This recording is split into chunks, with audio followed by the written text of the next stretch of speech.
Assalamualaikum warahmatullahi wabarakatuh. Masih bersama Margingop, mari kita ngopi, mari kita ngobrol perkara iman dan perkara Islam bersama Mas Das, pakar hipnoterapi dari Cilacap. Kebetulan beliau berkunjung di studio kami, Islam Production. Kali ini akan mengangkat sebuah tema hipnoterapi. Apa itu hipnoterapi? Atau orang mau menyebutnya adalah hipnosis. Silakan. Saya bisa tampil di sini. Alhamdulillah saya juga punya kesempatan untuk berbagi tentang apa itu hipnoterapi, hipnosis, hipnotis. Yang selama ini secara awam banyak orang yang menganggap bahwa hipnotis adalah sesuatu yang mengerikan, sesuatu yang berkaitan dengan mistis, sesuatu yang dapat merusak iman, seolah-olah seperti itu, Ustaz.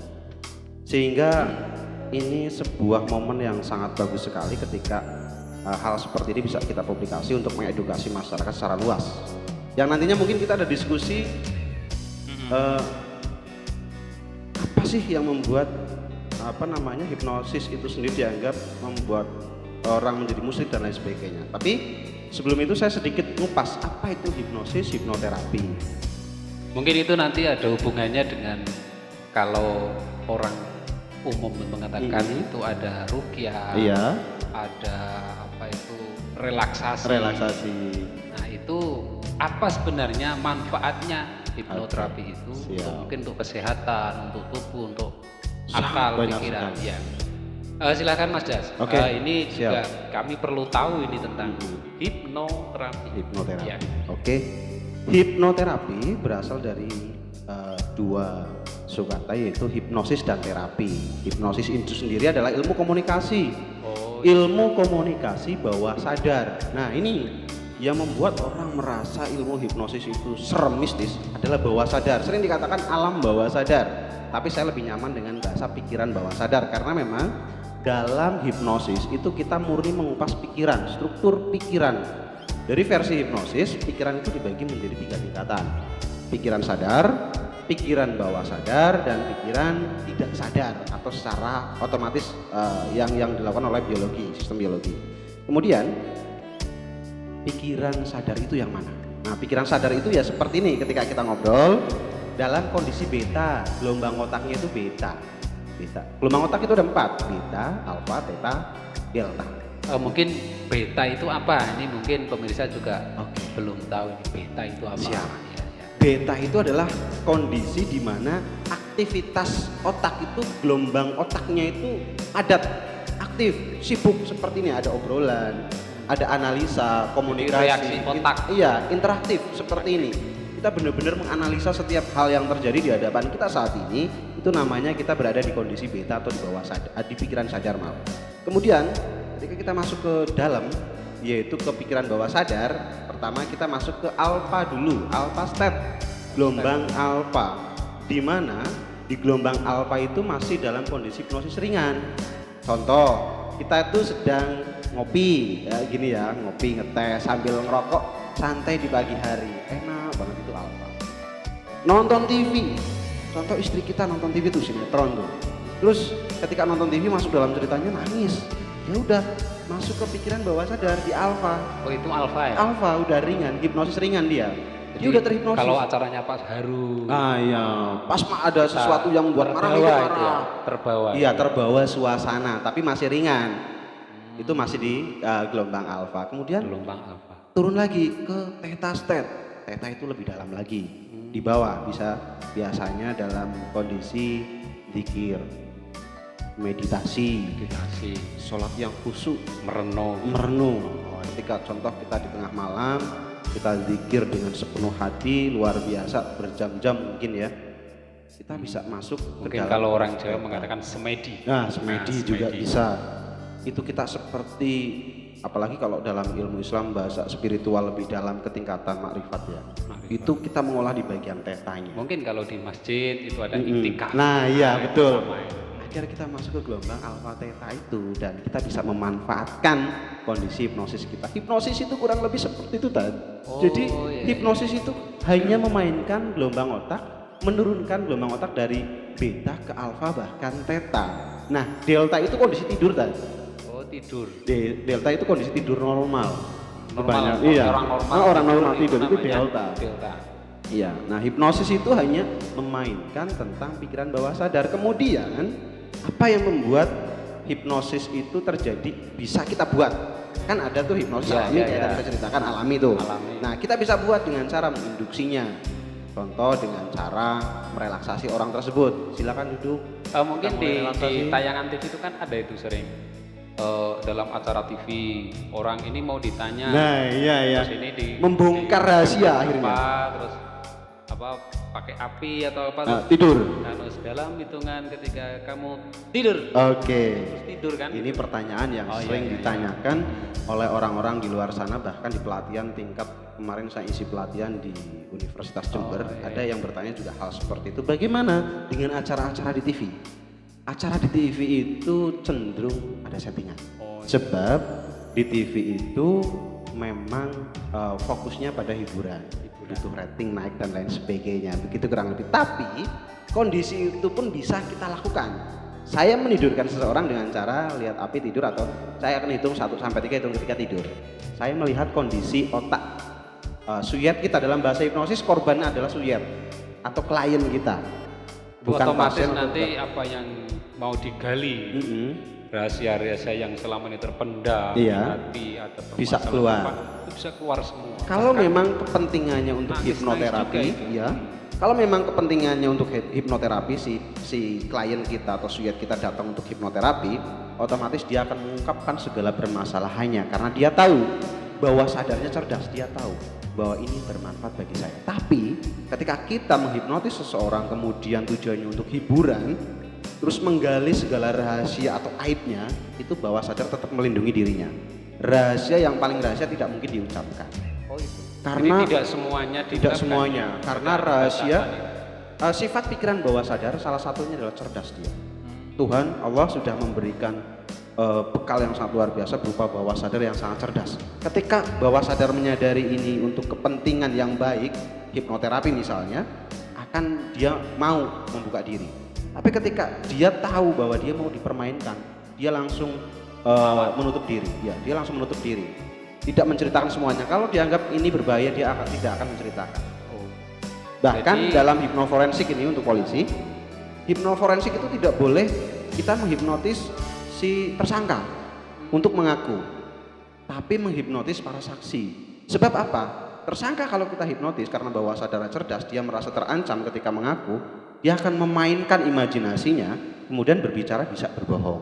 Oh gitu. Karena memang bawah sadarnya sangat cerdas, kecuali mungkin dia sangat ahli dalam dunia hipnoterapi, dalam berkomunikasi, memainkan, katanya dia ahli, bisa jadi mengangkat rahasia itu melalui si pelaku. Tapi ini sesuatu yang tidak mudah untuk pelaku dalam kejahatan mengaku kejahatannya melalui hipnosis, karena bawah sadarnya sangat cerdas.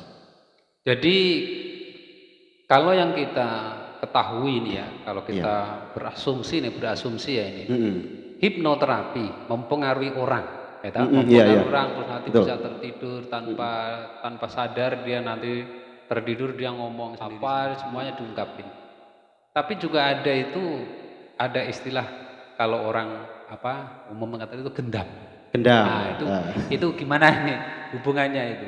Oke. Jangan-jangan nanti wah kamu pelajari hipnoterapi nanti jangan-jangan untuk gendam orang. Ah, Nah, ini gimana iya. nih? Ini pembelajaran sangat menarik lagi nih.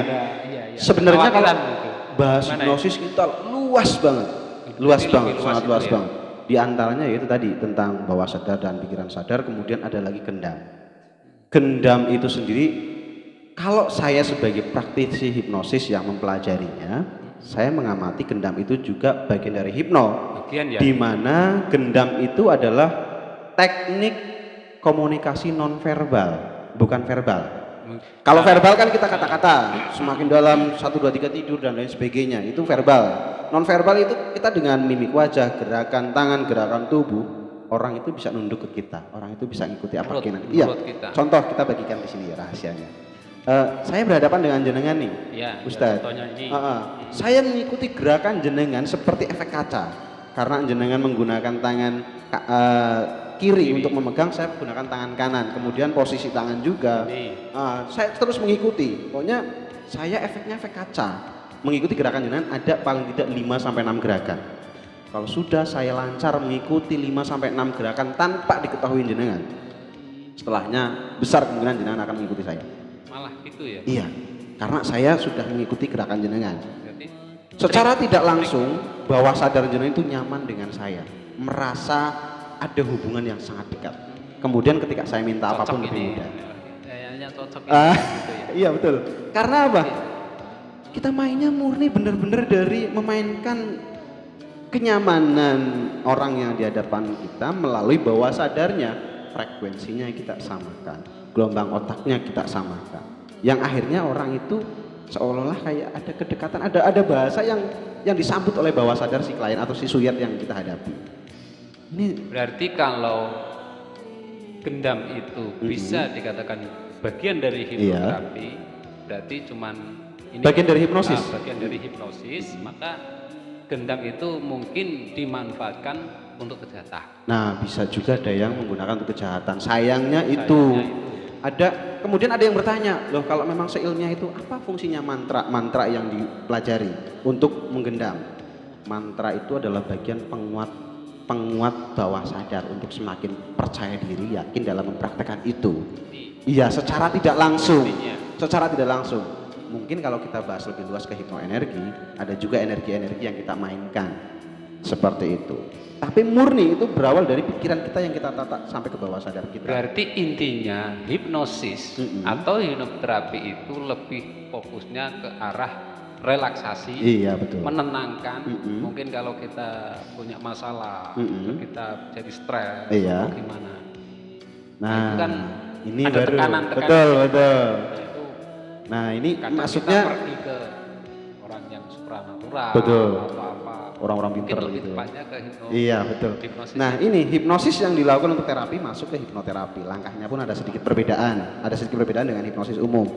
Masuk ke hipnoterapi kita memang tujuannya menggali akar masalah yang kemudian menyembuhkan. Ada orang yang mengaku kesurupan. Saya meyakini memang tetap ada makhluk lain. Saya meyakini ada jin dan lain sebagainya. Akan tetapi ketika kita berhadapan dengan klien ada dua kemungkinan yang harus kita perhatikan. Yang pertama kita tangani dulu secara pikiran bawah sadar dan pikiran sadarnya dulu. Oh iya.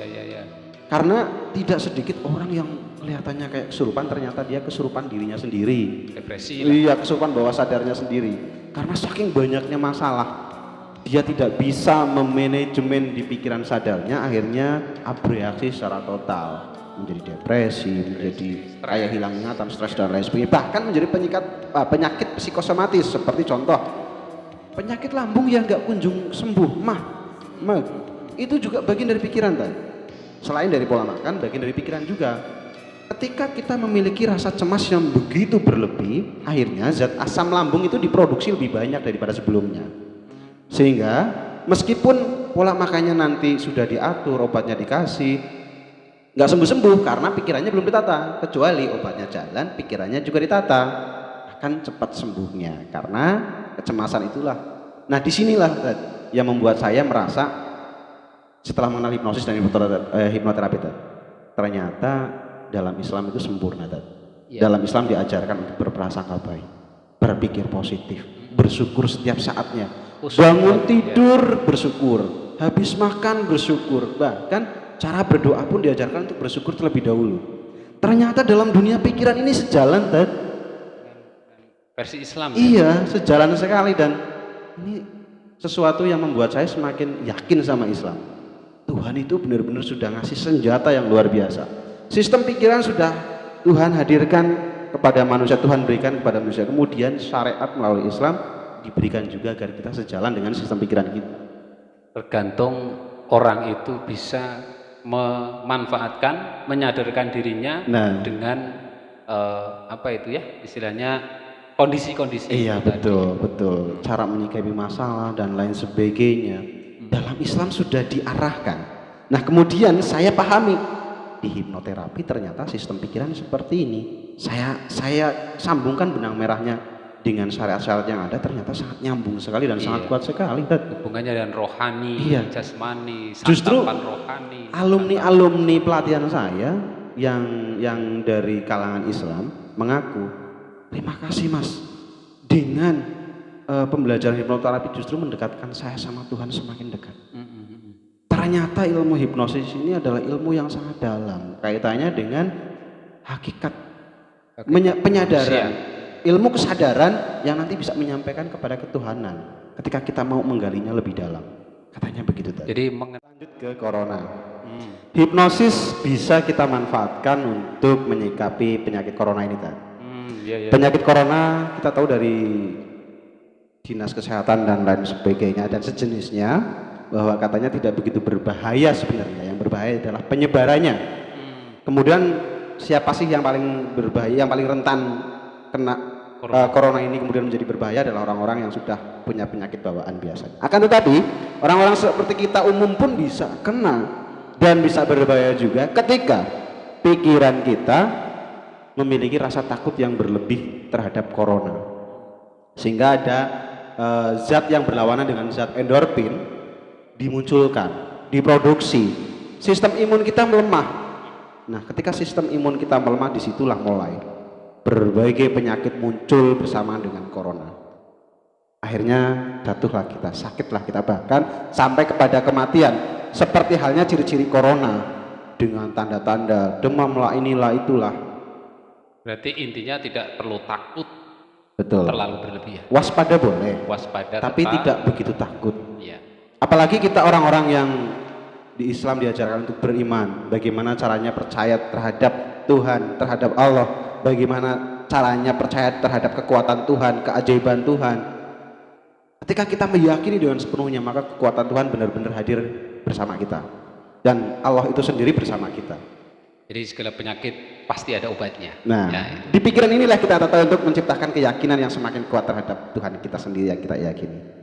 Oke, itulah tadi paparan tentang hipnosis, hipnoterapi. Semoga bermanfaat untuk kita semuanya. Bagi yang belum tahu tentang hipnoterapi, jangan takut untuk mencobanya. Mungkin bisa langsung datang ke narasumber kita. Oke. Apa itu hipnoterapi? Bisa juga menghubungi Ustadz Rosid juga, nanti dikoneksikan bersama kita atau dalam ruang diskusi seperti ini suatu saat. Butuh relaksasi, butuh apa, bisa. Kami bantu dengan hipnoterapi agar apa? Agar hidup semakin indah, semakin nyaman, semakin tenang. Terima kasih Mas Jas dari Cilacap. Sama-sama. Semoga bermanfaat dan terima kasih Amin, atas amin. kehadirannya di studio kami. Hanya Allah yang bisa membalas kebaikan. Amin, amin. Terima kasih juga Ustadz telah memberikan kesempatan saya untuk hadir bersama Ustadz dalam ruang diskusi ini. Semoga juga apa yang saya sampaikan bermanfaat untuk kita semua dan untuk orang-orang yang menyaksikan video ini, yang kemudian manfaatnya terasa, semakin terasa. Oke, mari kita tuh marketing up. Mari kita ngopi, mari kita ngobrol perkara iman dan perkara Islam. Sampai jumpa di kesempatan yang akan datang. Assalamualaikum warahmatullahi wabarakatuh. Waalaikumsalam warahmatullahi wabarakatuh. Minum dulu kopinya.